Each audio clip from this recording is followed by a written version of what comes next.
Yeah.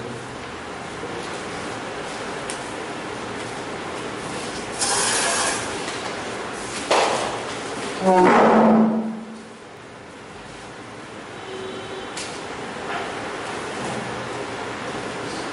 global climate change.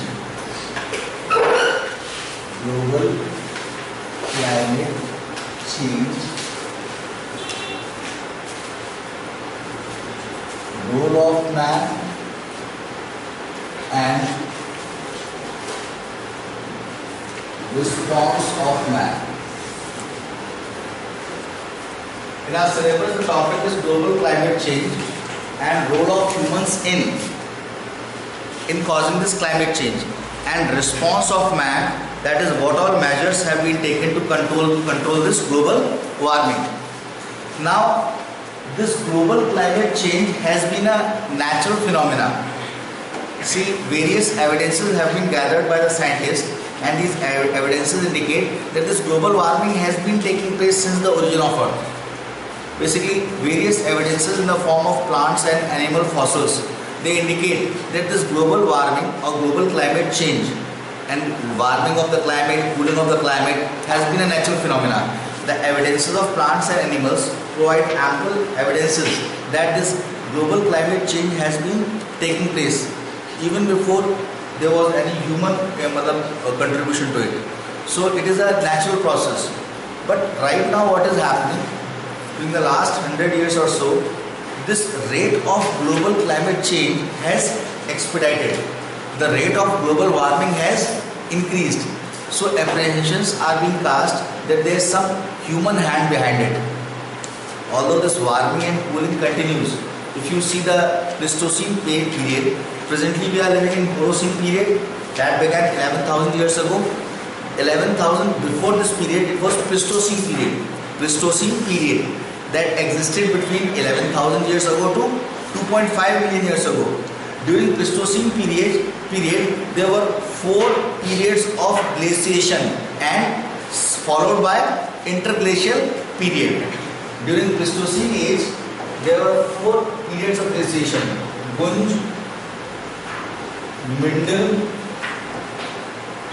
Riss, Worm.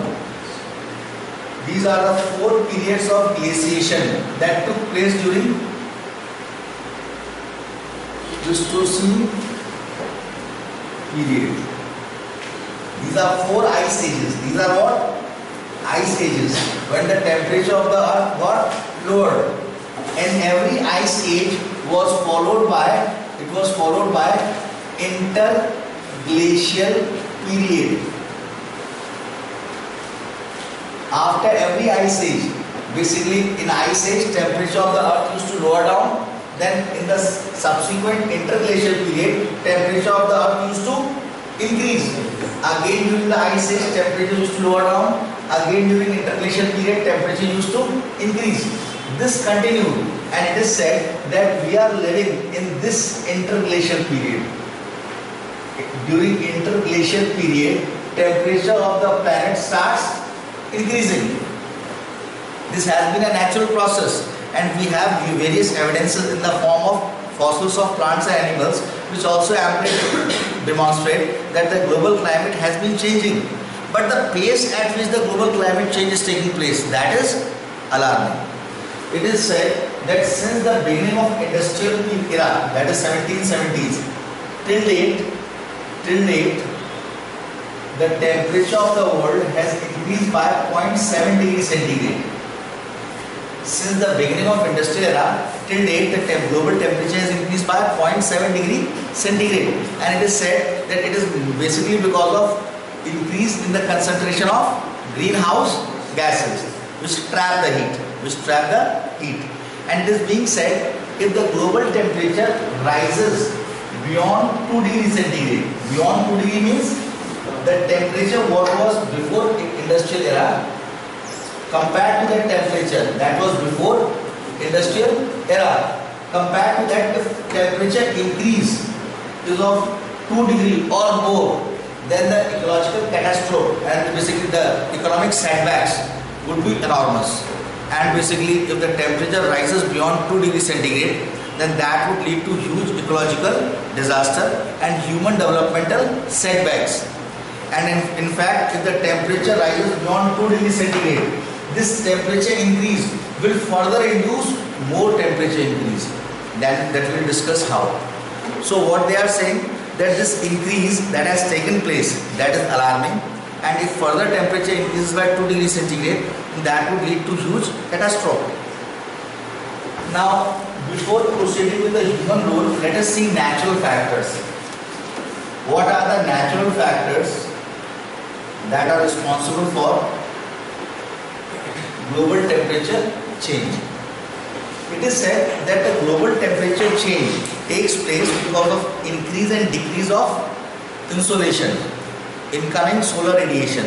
The amount of heat trapped by the earth and its atmosphere keeps on increasing and decreasing. This increase and decrease in the solar insolation causes global climate change. Now this increase and decrease in solar insolation may be caused due to numerous factors. इसके बहुत सारी वजह हो सकती है. There may be numerous factors that may lead to increase or decrease of insolation. For example, they say changes in the Earth's magnetism. We will discuss in geomorphology that the magnetism of the Earth keeps on changing. Basically, this changes in the Earth's magnetism also introduce changes in the actual amount of insolation that reaches the Earth's surface. So, scholars have pointed out one reason for changes in insolation reaching the Earth is changes in the Earth's magnetism that also introduce changes in the amount of insolation reaching the Earth's surface. Second, changes in the eccentricity of Earth's orbit. What is eccentricity? It is deviation from the perfect circle. Eccentricity is deviation from a perfect circle. If E is equal to 0, then it is a circle. If E is more than 0, less than 1, it is an ecliptic path. If E is equal to 1, it is parabolic. And if E more than 1, it is hyperbolic. So what they say, the actual, suppose it is sun and this is Earth. Earth's orbit around the sun, this path of Earth's orbit, at times it becomes elliptical, parabolic or hyperbolic. This keeps on changing. This changes in the path of the Earth also introduce variations in the amount of insolation reaching the Earth's atmosphere. Are you getting it? So changes in Earth's eccentricity is also a factor, natural factor that introduces variations in the actual insolation reaching the Earth. Third is changes in the rate of Earth's rotation. Rate of Earth's rotation. See, it is not that the rotation of Earth is fixed. It keeps on changing. And this changes, and when the Earth's rotation will slow down, obviously the amount of insolation reaching the Earth will increase. So this changes in the rotation of Earth had also been a factor that had introduced variations in the insolation reaching the Earth. And above all, it is said, in the initial phase, Earth was exceptionally hot. Earth was exceptionally hot. So what used to happen? Volcanic eruptions were very common. Heat used to be released from the Earth's interior by way of volcanic eruptions. Those volcanic eruptions were much more common during the early phase. And during volcanic eruption, what happens? Numerous gases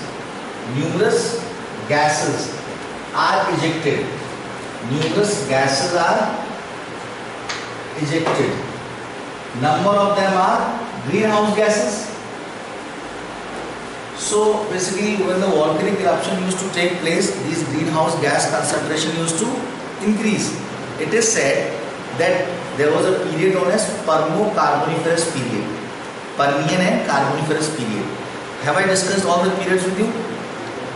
So today in second class I will discuss the periods, even before beginning the class.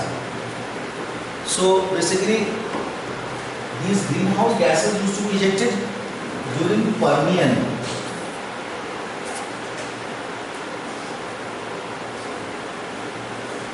and Carboniferous period, huge volcanic eruption took place.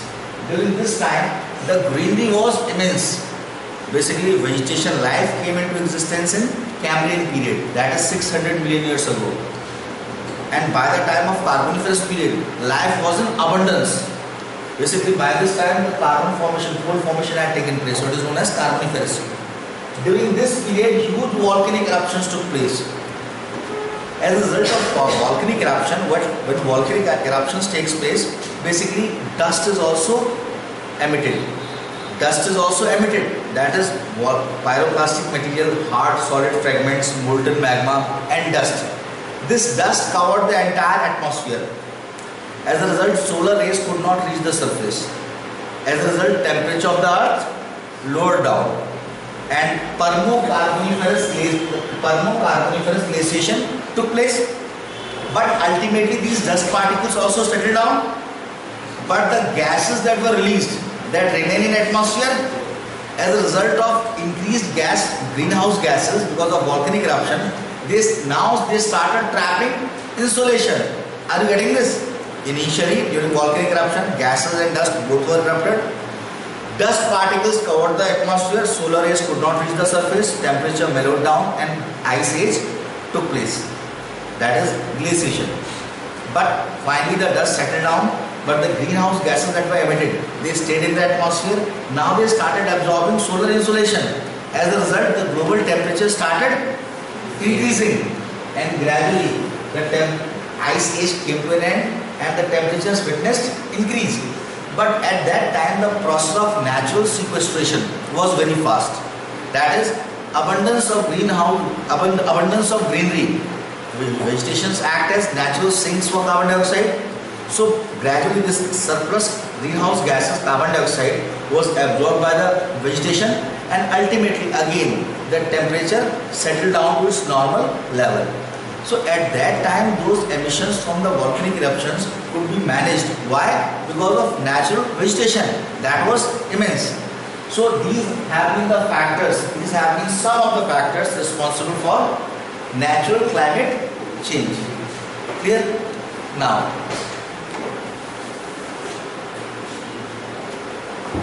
see, there was some doubt that this pace of global warming is going on very fast. As a result, Intergovernmental Panel on Climate Change was established. A panel, IPCC. Since people were having apprehensions that maybe this climate change is not solely due to natural reasons, some human role is also involved. As a result, Intergovernmental Panel on Climate Change was established, isn't it? And it was this panel, this was consisting of 2,400 scientists which were drawn from across the world, and it was this panel who started studying the causes of climate change. This IPCC put forward its report in 1995. Its title was Anthropogenic Impact on Global Climate. Anthropogenic impact on global climate. In this report, it outrightly stated that yes, there is definitely a human hand behind this climate change. It was in this report that this IPCC outrightly stated, yes, there is a human hand behind this global climate change, and this rapid pace of warming that is taking place, it is because of man-induced. It is basically man-induced warming, isn't it? And it said, if the same pace of global warming continues, then by 21st century AD, by this time, the global temperature would rise somewhere between 1 degree to 3.1 degree centigrade or 3.5 degree centigrade. This report said, if the same pace of global warming continues, then by the end of 21st century AD, the global temperature would rise by 1 degree to 3.5 degrees centigrade. That is 1 degree. What was before industrialization? The temperature would rise by 1 degree to 3.5 degrees centigrade. This is huge. This is huge. Why? Because the temperature difference between the ice age and the interglacial period where we are living, the entire temperature difference between these two periods is just 5 degrees centigrade. Is just 5 degrees centigrade. And ice age and interglacial period used to continue for hundreds of years, thousands of years. Over so long period, the temperature used to increase or decrease by just, and which is going to happen within 200-300 years. Are you getting it? This is going to happen within 200 to 300 years. The change in temperature that used to take thousands of years between ice age and interglacial age, the same change is taking place, approximately the same change would take place within a very short span of time. So it said certain measures need to be taken, certain instruments need to be adopted to reduce carbon emission. That is, low carbon strategies must become integral part of nation's policy. So apart from this, it also put forward certain other evidences. This report stated that in the 140 years period ending in 2000, that is within 140 years before 2000, the temperature of the globe increased between 0.45 plus minus 0.15. During the 140 years preceding 2000, the global temperature increased somewhere between 0.6 to 0.3. That's what it says. If you add it, it is 0.6. If you subtract it, this is 0.3. The global temperature has increased somewhere between 0.6 to 0.3 degrees centigrade. The same report says in 20th century alone, the global temperature has increased by 0.4 degrees centigrade. In 20th century, it is said that 20th century has been the warmest century of the second millennium.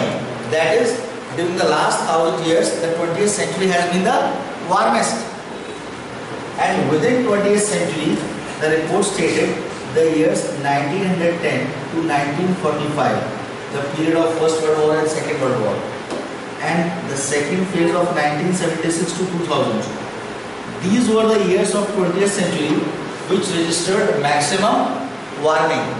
These were the periods of world wars, and this is the period of rapid industrialization. Now, within this period, the report stated the decade of 90s were the warmest.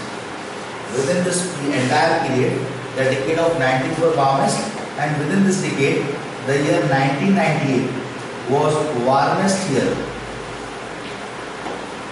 in the instrumental recorded history of Earth. Whatever records we are having, the year 1998 was warmest. Now, putting forward all these evidences, the report further put forward certain concrete evidences in the form of impact. What impact this temperature change had on the global features, that is changes in the physiographic features of the Earth, that is melting of glaciers, melting of sea ice, melting of icebergs, isn't it? This report stated, see, 90% of the fresh water is contained by, it is frozen in Antarctica. Antarctica continent is there. It contains more than 90% of the fresh water of the globe. If this entire ice of Antarctica melts, then sea level would rise by 200 meters. Sea level would rise by 200.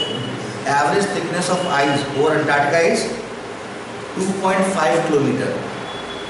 Therefore, most of Antarctica is below sea level. Bentley Trench is the lowest point on Earth. in Antarctica. It is the lowest point on Earth. Thickness of ice increases up to 5 km. 2.5 km is the average thickness of ice on Antarctica. The Western Antarctic ice sheet. Ice sheet is what? Basically cover of ice. The Western Antarctic ice sheet is shrinking at a rate of 400 feet per year. You can well imagine 400 feet, that is 2.5 km thick ice is retreating at a rate of 400 feet per year. Thickness also take into account. This much thick. The Western Antarctic ice sheet is shrinking at a rate of 400 feet per year. Second, there were two huge ice shelves, that is Larsen ice shelf and Wilkes ice shelf. What are ice shelf? Ice shelf is that ice which is attached both to land partly and partly it is floating over water. Ice shelf. Suppose a piece of ice is attached both to land as well as it is attached both to land and partly floating on sea. When it gets completely detached and floats freely in sea, that is known as iceberg. Larsen and Wilkes ice shelf got disintegrated in 1998-99. This ice shelf get disintegrated merely because of warming, right? Wilkes and Larsen ice shelf disintegrated in 98 and 99. Now 5% of the sea ice in the Bering Sea, Bering Sea, 5% of the sea ice in the Bering Sea got melted during the last 40 years. Next evidence, they say 25% of the glaciers on Tian Shan mountain, this is Tian Shan mountain, this is Tian Shan mountain in China and Tajikistan. Basically 40% of the glacial ice, 25% of the glacial ice, glaciers on Tian Shan mountain got melted during the last 140 years. It is, the report says 25% of the glaciers on Tian Shan mountain have melted. 50% of the glaciers on Caucasus mountains and 50% of glaciers on Alps mountain have melted during the last 50 and 100 years. Now, above all, even the highest glacier on Mount Kenya, the largest glacier. See, Mount Kenya is on equator. So the largest glacier on Mount Kenya has disappeared. It has almost disappeared. And above all, 14,000 square miles of ice in Arctic Ocean has melted.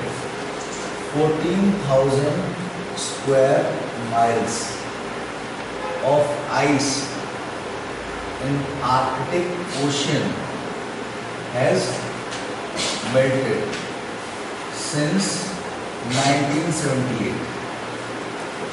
Basically, it is huge. Therefore, what we see in Arctic Ocean, the temperature is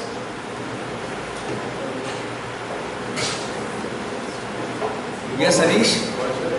14,000 square miles of ice in Arctic Ocean has melted because of global warming. So the temperature in the Arctic Ocean is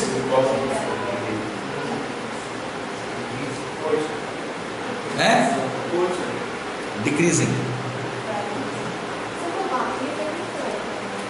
When the ice melts, it absorbs the heat. Only then the ice melts. In Arctic Ocean, because of global warming, what is happening? Temperature is increasing. The ice is absorbing the heat and getting melted, and therefore continuous absorption of heat. The temperature is lowering.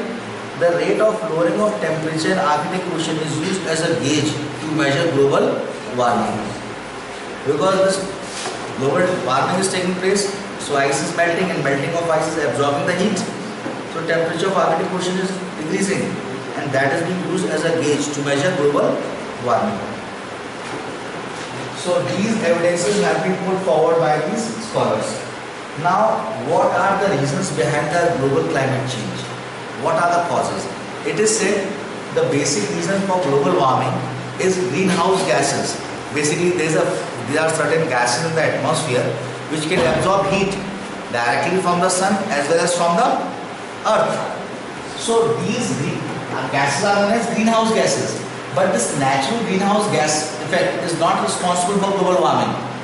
Rather, this global warming is taking place because of artificial increase in the concentration of greenhouse gases. See, greenhouse gases are what? Water vapor is the most important greenhouse gas. Carbon dioxide, nitrous oxide, methane. All are greenhouse gases. These gases absorb the heat coming from the sun directly and also the terrestrial radiation radiated from the earth. The earth radiates in the form of long wave radiation.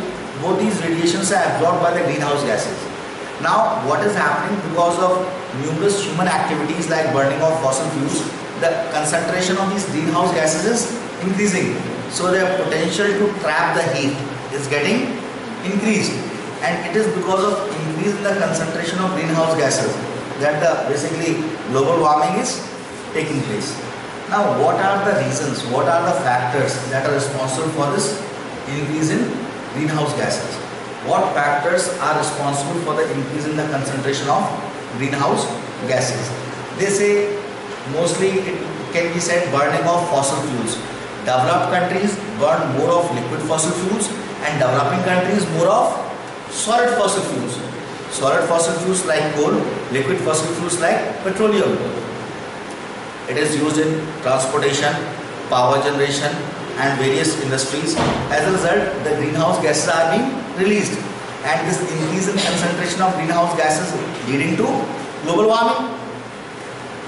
So first factor responsible for increasing greenhouse gases, burning of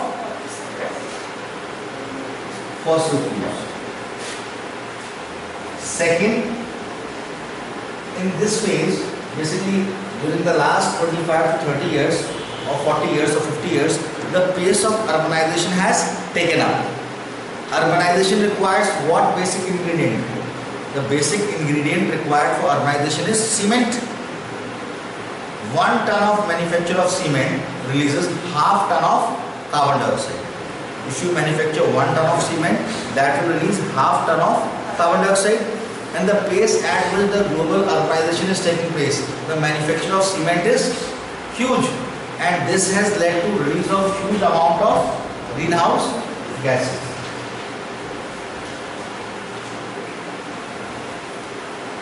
Now, these two are releasing carbon dioxide. Apart from this, the other important greenhouse gas is what? Methane.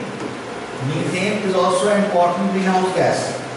It is said methane is 72 times more potent than carbon dioxide.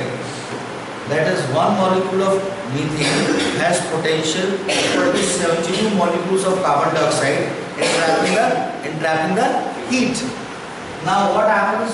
There are certain very important sources of methane. The most important source of release of methane is coal mining.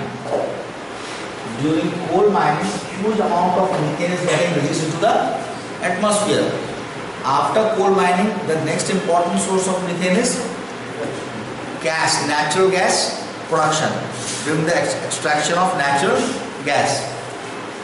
Apart from this, basically termites, landfills, biomass burning, paddy fields, these all also contribute to methane release.